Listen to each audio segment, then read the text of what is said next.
Alvin and Black, Alvin and Black. You never know what'll happen next. News Talk Radio, 950 KPRC. Hello, everybody. Now, welcome back to the afternoon portion of our call-in talk program. We have one of your favorite people here with us today. Here is Mr. Benji Edwards. Benji is the dog training man who comes around every so often and tells us what we have to do to make our pets behave like those wonderful pets on television do. 771-4321. I'll give you the number right up front if you would like to start calling, and we're going to visit for a while here. I'm glad to see you again. I hope you had a nice holiday. Yes, sit up closer here, or push that thing back one or the other. Okay. Here. We'll get you cranked up. Just before we came in, I asked you how's the dog business, and you said it was real good. Now, lots of pets were probably given as gifts, weren't they? Oh, yeah. A gift to the children and so forth. And adults buy them for themselves. Adults buy them for them. Or sometimes I suspect they buy them for themselves, too. But people who don't know who you are don't know that you run a business here in town where you go to a person's house and teach them how.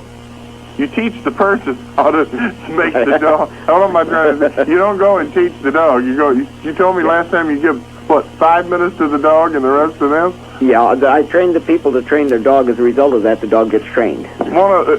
What's going on right now? Puppies? Are you seeing a lot of new puppies? Oh, yeah. Every time the holidays like this, and also the older dogs are being brought in from the inside for the winter. They're too big. When do you start training a dog? I start them at 6 weeks. When they're just little, brand new, just eyes open puppies. Mm-hmm. They've got the snap and sense to know what you're saying, do they then, huh? Right. At 7 weeks, their mind is a fully developed, mature mind. It's shorts that had no frame of references, no experiences, and they're a little ball of fluff and muscle, but they're ready to start learning at that point. That's about the point where they're sold or given away or go to another home. Right. Is that a shock, a trauma to a puppy? I bet a puppy is kind of just freak for a couple of days in a new place, huh? Yeah, when he comes from, the first ride he usually gets is in a car. Yes. At that time. He's left his mother and his brothers and sisters, and he comes into a new environment with all new orders. Cry here. This is terrible. And you got a little orphan there. Yes. And well, you have to accommodate him to get him in and to get him into the mainstream of the family. Well, I remember when I first got Nugent, when he was a tiny puppy, he was 6 or 7 weeks old. He cried. He didn't cry loud. He cried pitiful. Yeah. Oh, you know what I mean? They'll break your heart. Well, now we hear this stuff and put human terms to it, and that's where we make a lot of mistakes with it. We got to have dog thoughts. We anthropomorphize. Yes, that's what you've told us before, that we give to these pets the characterization, the sounds, the looks, and all that we get from people. But it's not the same thing, is it? No. They think two-dimensionally, we think three-dimensionally. You've really gotten into how a dog's brain works over your career here, haven't you? You really have sort of psychoanalyzed dogs. Yeah. It's become essential to be able to solve the problems. See, the problems we have today are altogether different than we had years ago. You're kidding, is that right? Oh, it's a different business training dogs now? Yeah, because at one time, you lived on the farm, and it wasn't a job to housebreak a dog. You threw him outside, and he got housebroken. Yeah. But today, we live in an urban society. We have them in apartments and townhouses and so forth. So you've got a whole new set of problems. They're territorial animals. They don't have the territory they used to have.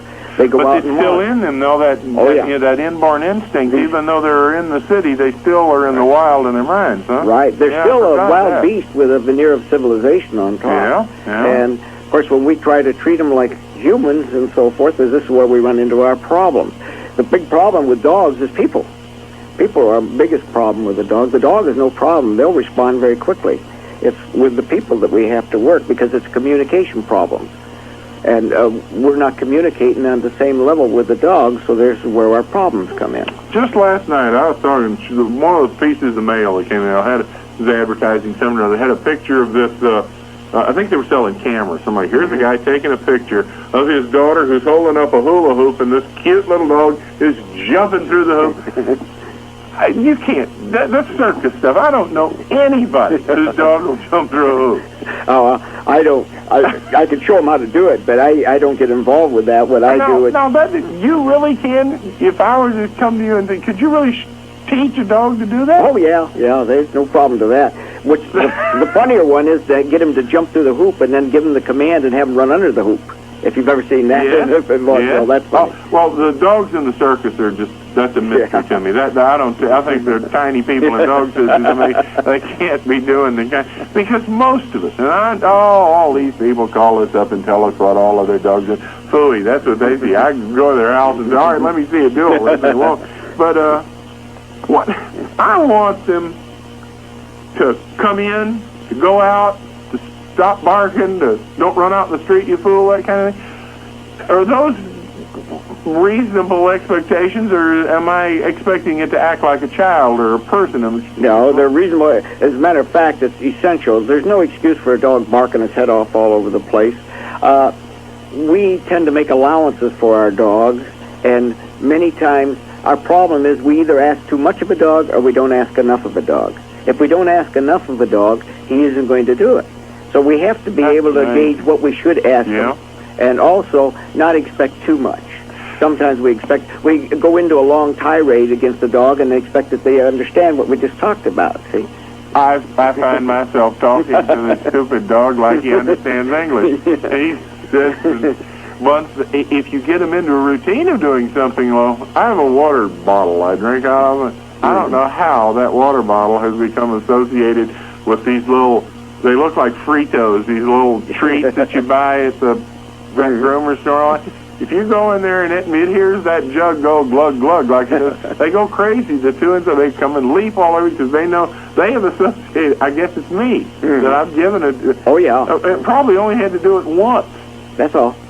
Now, how do I reward? Do I have to reward them all the time to get them to do something? Do I have to bribe them through life? No, I've never rewarded a dog with food rewards. I don't use. I've never struck a dog. I use the. I praise them, and if they make a mistake, I don't make an issue of it. I just have them go back and do the same thing over again, and then praise them effusively when they do it right. Do you sound differently than other people do to dogs? Is there something about the way you speak, or like Barbara Woodhouse says you have to put different inflections and things in? Well, I try to keep it very low-keyed for the dog so they can understand, because any excitement in your voice is transmitted to the dog almost immediately. Oh, no, that's... every time you say something, I feel dumb about this, because really, just as you said that, I can be yelling at them, shut up, you fool, that kind of thing. And they hear that. Yeah, they hear it, but they tune you out. How many times have they gone running down the street when you're calling? That's absolutely right. That's exactly what they've done. I should be quiet. Now, if you want to take a test, just have the dog sitting there doing something and just start whispering to him in a very low voice like that, and watch what he does. He'll start to look up to you right away. You get his attention. No kidding. Let's start on the phones right away today. Hello, Joseph. You're first. Here you are with Benji. Yes, Benji. We recently just got a little Cocker Spaniel. In fact, it'll be 2 months old, January 15th. The thing just bites at your heels all the time with those needle teeth. I've heard people say, well, slap them, bite them back. There must be an easier way. Yes, anytime you try to do that, you set up an adversary relationship, and the dog's nature is to come back and play, can you top this? You should get some obedience training, but as to work with the dog. But in the meantime, you might try a little spray bottle of half white vinegar and half water, and just give a little squirt towards the nose there. Don't go chasing him all over with it or anything else, or set up an adversary. He will stop almost immediately because of the odor. And when he stops, then you just praise him. The praise is what does it, not the negatives. It's the positive. We take a tip from the old Johnny Mercer song. We eliminate the negatives and accentuate the positive. Okay, but you use a half and half mixture? Yeah, about a half and half, and don't overplay it. Just enough to get his attention that he stops for a minute, and then praise him. Now, it isn't going to stop immediately, so don't expect miracles, but you continue to do it, and then set up a competing behavior. Get him to do something else right away. Have a bone or a ball that you can toss him. What is the intelligence level of a Cocker Spaniel? I would say the intelligence level of any of the dogs, I put it about a 5-year-old child. But I'm kidding. Is smarter than a French Poodle or a Dachshund? Or... Well, there's some of them that have the learning abilities that are different than others, but I find no measurable difference there. I've been doing them for almost all my life, and I've never run into too much trouble to train any dog. I've never had a failure in a dog yet. People once in a while, but never a dog. Okay. Well, thank you for calling. Bye-bye. Every time you tell somebody something, I think in my head, that's what I'm doing wrong. I don't talk properly. I don't speak properly. They don't hear me properly. I yell at them, and I've had a lot of people, you stupid fool, that kind of thing. Yeah, and course, it's just exercise and futility is what it Be is. calm. This Be is the calm. first thing I got to remember, huh? Be calm. Okay. Hello, Danny. I'm being calm. You're on KPRC. Yes, I was wanting to address Benji. Sure, here he is. I've got 2 dogs that are about 6 months old, and I've got a small behavior problem with them that they want to dig. Is there any cure to keep a dog from wanting to dig? Are they inside or outside dogs? They're outside dogs. Okay. When they go across a hard surface, do you ever hear the floor clicking a little noise on it? What I'm driving at is when their nails get long, one of the things they do, just like cats do, they'll go out and they'll dig. Cats use a scratching post, dogs will go into the dirt. That's one. If that's not the problem, then we start looking for the other problem. Where are the holes at when they dig? I'm glad you asked. You brought this up last time. Yeah, this is important. I wanted to ask you this. Yeah, Danny, where are the holes? They're digging out from under the fence. All right. Trying to get out. Now, they're either digging to get to something or to get away from something. If they're digging to get to something, you find out what it is on the other side of the fence. And if it's a neighbor's yard or they have a dog or a cat or something over there, try and get permission to take him over on the leash once in a while and show him the grass isn't greener on the other side of the fence. That makes sense. Mm-hmm. and if it's to get away from something, then there's something wrong in the yard. You might try a little play therapy. The 4th most important need I classify with a dog is play. So therefore, set up a behavior pattern in the backyard, tie a bone to a string on a spring, and hang it from a tree or something, and dangle it about a foot over their head and let them jump up and play that way. You'll find a big difference in them. Well, that's a great help. Mm-hmm. Thank you. You bet. Bye-bye. Last time you were here, you said, where's the hole? Is it close to the house or away from the house? If they dig right up next to the foundation, what does that mean? Near the foundation or windows or the doors, as close as they can get, that's an isolation problem. You're denying the dog the 3rd most important need, companionship. He wants in. He wants in. That's the way of it knocking on the door, by digging a hole. Right. It's a frustration thing. He looks up and he says, uh-oh, there goes Alvin. Yeah. What's he doing taking off and leaving me alone? Uh-oh, he's got a lot of nerve. Who's going to feed me? Who's going to water me? Who's going to play with me? Who's going to take care of me? Yes. And then if he's in the house, he's tearing around, chewing, destroying, or if he's outside digging holes. Frustration and anger. I'll be darned. And why does it happen? Because Alvin is a weak leader. Yes, I'm just the worst there is. But Yeah. now, if he digs up close to the house, now, all right, I'll let you in. But what if he's scared to come in? Like it's almost impossible to get one of my outside dogs to come in the house. Well, you put No, he's real spooked by the house. He'll come up to the door and he'll... Well, then chances are, if he's spooked to come into the house, he isn't really digging up near the foundation. He might be digging in other spots around there. Sometimes they have a mental problem and they dig all over the yard. Why do some dogs seem to be afraid to go through doors? Well, it's the fear of the unknown. The number one need of every dog is to escape danger, get out of harm's way. And they're very careful. They're Oh, yeah. a lot more careful than people are. Yeah, about they're smarter than we are. Because he'll come like from I'm sure one room is carpeted and the kitchen is not, or what? Like he won't go from one room to the other. Correct. You look around, it's just like Apprehensive. Mm-hmm. Oh, is it? All right, now should reassure him, pat him or something, and We say, "Come reassure on him, with me?" and the best thing is to put a leash and collar on him and work him a little bit and take him around in the square and give him nose on the corner. Boy, and getting just a say, collar on is something else, too. Don't put that thing on me, he says. Hello, Sherry. Here you are, KPRC. Yes, I have a couple of questions. Sure, I'm glad.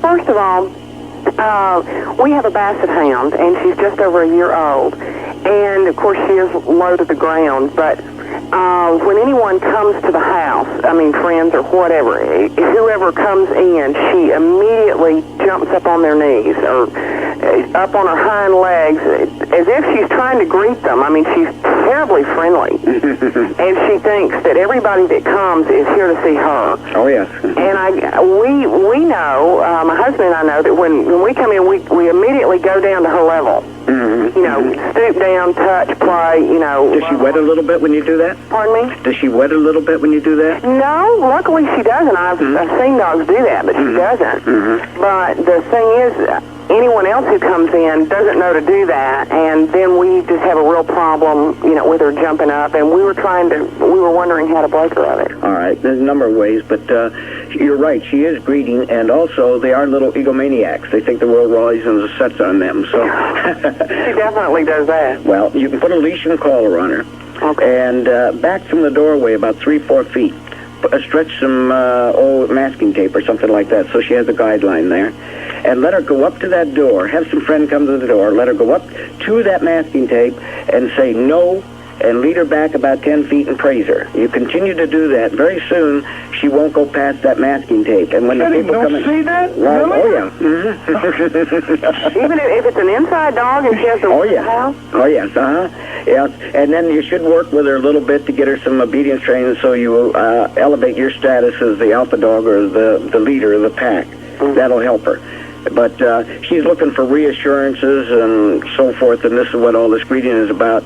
And it's perfectly natural, and there's nothing wrong with it, except that it's not acceptable behavior in our society, jumping on you. Some people like them to jump on them, but I would prefer that they would act like little ladies and gentlemen that sit back and wait. Mm-hmm. Well, now, we had tried the leash and collar, but the masking tape sounds like a good idea, too. Yeah, you give her a guideline. The masking tape is only to stop her, so she has a guideline, so you're not right up by the doorway running out the door there, too. Mm-hmm. This is also, by the way, works for running out the door on you. She does it, too. Yeah, well, it'll solve both problems for you. Okay, great. And when you know that she's learned her lesson for the day, she will either sit down, lay down, turn around, walk away, or yawn. When she does that, she's learned it for the day, and then you carry on to the next time. Well, that's good. Good luck to you. Well, I have one other. Sure, go ahead. We recently have reupholstered the furniture, and she had never really been particularly interested in jumping on the furniture anyway, but it seems like now that, of course, we've got a new dark fabric on there, she's just determined to get up on the furniture. All right, now when she gets up on that furniture, does your husband have a favorite spot where he sits on the furniture? Well, watching TV or something? But she doesn't seem to be drawn just to She doesn't draw that one spot all over? that one spot. Mm-hmm. She jumps on it all, actually. Mm-hmm, mm-hmm. And at first we tried covering it with, like, old sheets or something just to protect it from her. But then we realized that we couldn't tell when she had been up there. Mm-hmm. So we didn't know when to correct her about it. Mm-hmm. So now if we leave the furniture unprotected, we can definitely see when she's been up there, but then it's also, messing up the furniture too. Yeah. Do you have any good tricks for keeping her off of it, or? Well, it depends on the situation, but the main thing is to modify the behavior. If it was getting up there because of the odor, then I would use a little white vinegar and water and spray on there to mask some of the odor a little bit. I really don't think that's it. Okay, so then, in that case, make it uncomfortable for him, because why does she get up there in the first place? She gets up there because it's comfortable, so I make the couch uncomfortable, and then train her to go to one spot, a mat. I use a mat as a rule, and I train her to go to the mat and stay there. Mm-hmm. So you set up a competing behavior. After she finds out that behavior is not the acceptable behavior up on the couch, and finds out the mat is, she is genetically programmed to do what you want. Oh, good. But you just have to be able to convey to her in a way that she understands. Okay. Thank you. Great. Thank you very much. Appreciate you calling. Bye-bye. We'll be with some more calls in just a flash. Wow, look at it out there. Miserable weather. I can't let the kids go back out without giving them a good lunch. Okay, what are you going to start with? Well, something nutritious. I have some Campbell's vegetable beef soup in the cabinet. They love the taste, and it's a good source of vitamin A. I'm a lot of things to a lot of people around here. A cook, a chauffeur. Mom, Larry just locked himself in the bedroom. A locksmith.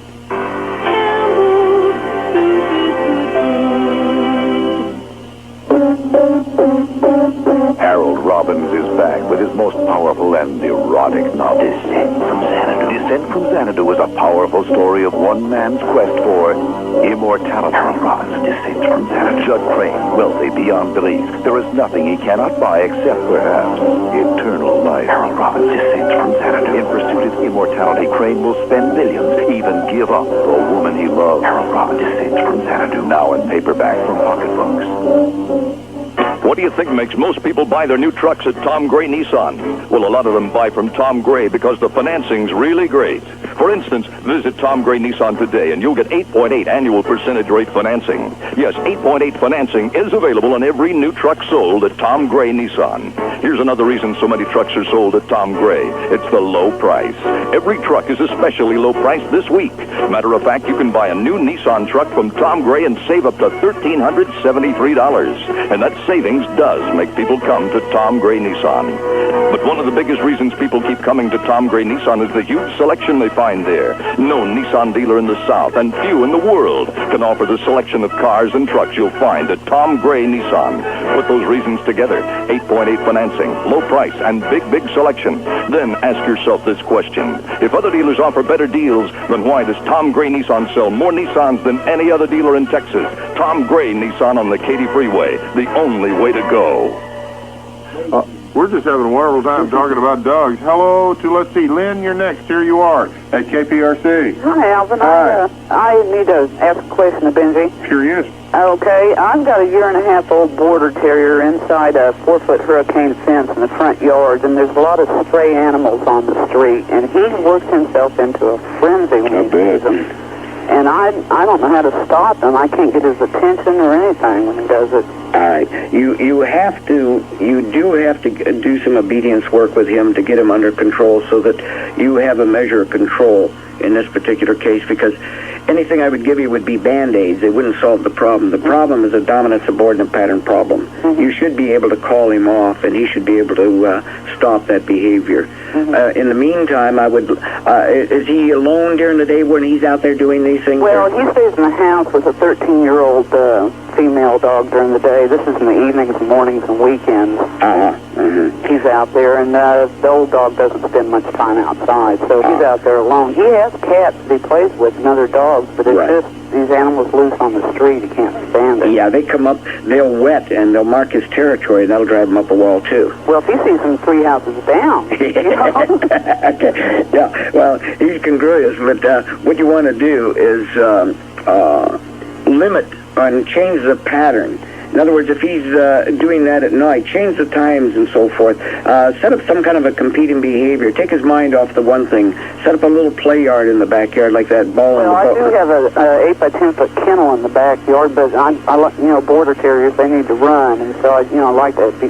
Well, what he's probably doing, he's probably fence running right now. Yeah, he's destroyed the yard. Right. See, and that fence running, that can go from a mild neurosis into a full-blown phobia. Mm-hmm. And don't believe they need all that exercise that you hear about and so forth. They're the most adaptable creature on Earth. Mm-hmm. They can get all the exercise they need walking from one room to another if they have to. Yeah. And sometimes we create monsters with a dog by over-exercising, and we end up with a dog that destroys the house when you're not able to exercise it for 3 or 4 days. See? Mm-hmm. I've had a lot of that happen.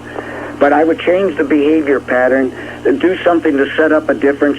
Maybe even get yourself a dog whistle or any kind of a whistle when he starts out there to distract him. And the minute he stopped doing what you were doing, then praise him. Tell him what a good dog he was. It's the praise that does it, not the negatives. Okay, I have another question also. He's real good in the house about not tearing things up. He wasn't as a small puppy, but he seems to we've solved that problem. But marking, he's definitely a little male dog. He marks one dining room table leg every day. All right. Here's what you do. You get yourself a bottle of white vinegar, a bottle of Tabasco sauce, and paper towel. And when you lead the little culprit over there, first of all, you better put the leash and collar on, or you're not going to find him the next time, see? And you put the leash and collar on, lead the little culprit over there, put some white vinegar on the towel, wipe the spot so you get the odor of the urine on there, then pop it right in his mouth and tell him a bad dog. And then you take it out, put a drop of Tabasco sauce on your finger, and lift up his lip and put it on his gum. Now you've just conveyed to him in a way that he understands where you don't want him to go. So you've never been able to convey it in just yelling and hollering because it doesn't work. Well, I haven't even tried yelling and hollering. I just wipe it. Well, no, don't continue to do that because the little little guy is exercising dominance on Walk you. us through this again now. Take him over where he's been put in his spot. And what do you do? You use a little white vinegar and Tabasco sauce. Yes. The white vinegar goes on the paper towel. And then you rub it on the spot. That gets the odor on the paper towel of the urine and the white vinegar. Okay. Then put it in his mouth. Right there. In his mouth, right there, and tell him bad dog or no, whatever is preferable. Then take it out, put a drop of Tabasco sauce on your finger, and then put it on his tongue. Well, that ought to make sense. Well, you see, a dog's learning processes are not painless. If he pokes his nose in a rose bush in the backyard, he gets pricked. If he grabs a skunk, he gets sprayed, he gets sick. He pokes his nose in a lit candle, he gets burnt. He wets in the house, he gets Tabasco sauce. He'll understand it. Thank you, Lynn. Okay, thanks a lot. Bye. Hello, Linda. Here you are at KPRC. Here's Benji. Hi. I have 3 of those little egomaniacs you're talking about. And my 4.5, nearly 5-year-old Corgi Sheltie mix female. In sights are a little over 1-year-old curly-coated retriever who fight with her. And I think that it is mostly born of jealousy on the 4-year-old's part. When she was, I guess when she was about a year old, we got an Australian Shepherd, a male Australian Shepherd. She had already been spayed. He still had his equipment, but she would keep him in line. She would nip and snap at him and just tell him that he was adopted. She had forgotten that she had been, but she would tell him that he was adopted and don't forget it. Okay, now, she kept after him for several years until we got this curly-coated retriever, which was an itsy-bitsy baby. She weighed 2 pounds when we got her. Well, now that she weighs 70 pounds, she knows this fighting behavior, and all the little one has to do, the 40-pound Corgi Sheltie mix, she growls at her, and the big one, the 1-year-old doesn't like to be talked to that way, and they get into it. And it's usually the Corgi Sheltie mix who gets the terrible end of it. Did you say they were both females? Both females, both spayed females. Okay. Everybody is spayed or neutered now. Yeah, all right. Now, it's a territorial problem, pure and simple. It's when you brought the one in, the young one wasn't capable of dealing with the older one. The older one, of course, the resentment's there, and you're right. Jealousy is one emotion that dogs have in spades. But when she was little, as a matter of fact, until she was, I don't know, maybe 50 pounds, the Corgi Sheltie was extremely protective and concerned about her well-being all the time. But when she got old enough, she said, "You go find someplace else to live. You know, it's about time you left the nest." Doesn't that sound like doesn't that sound like real life? When the kid comes out of college and wants to come back home and live. Exactly, and she says it's time you go someplace else. Right. But she is terribly jealous, and it happens usually when they go out the door. Who needs to go out the door first? Well, the littlest one, the oldest one, she knows. Right. What they're doing, they're vying for top position there, and. What you have to do is you work some obedience training in. Instead of them attempting to be the alpha dog, the lead dog, you're going to take over that position, and then they're only fighting for second spot, and it's not as strong. Usually they know that. Usually they know Mama's in charge. They are very good about minding about so many other things, but when it comes to that, now something that does work. Yeah, hurry along now. Something that does work is when one of those kind of situations comes up, and they know what sweet is, and they know how to be sweet. And so I say, "Oh, we're such sweet girls, we're such sweet girls," in that sort of Barbara Woodhouse tone there, and it usually gets them through it. Of course, their father takes another step. No. Well, that just incites them to riot. What am I going to do about this? Because practice this, and the little one comes out bloody a good deal of the time. All right, you've got to set up. Here again, you've got to set up a competing behaviorism to get them off of this fighting. Too much interference from us causes more problems. They will settle their differences between them. If there's no bloodshed and so forth, they will end up settling the differences. If we start interfering too much, we're going to delay the inevitable. One of them is going to be the alpha dog, the lead dog. And here again, I do think that you could benefit if you give her some obedience training and so forth with both dogs. You will find that the competition for that number one spot isn't going to be as strong as it is now. And this, what we do, we don't stop behavior, we modify behavior, which takes time. You have to work it out. You might even, to break up one of those, you could use the white vinegar and water in the spray bottle to break up the thing, and then once they've broken it up, put a leash on them, go out and work them a little bit. Thank you for calling, Linda. Hello, Charlie. Here you are at KPRC. Hi, Alvin. Good show today. Thank Thank you. I've got a little schnauzer, and he knows about 10 or 12 tricks. He's real smart little guy. Great. Learns fast, but I made the same mistake a lot of people do. I always give him treats when I teach him a trick. And now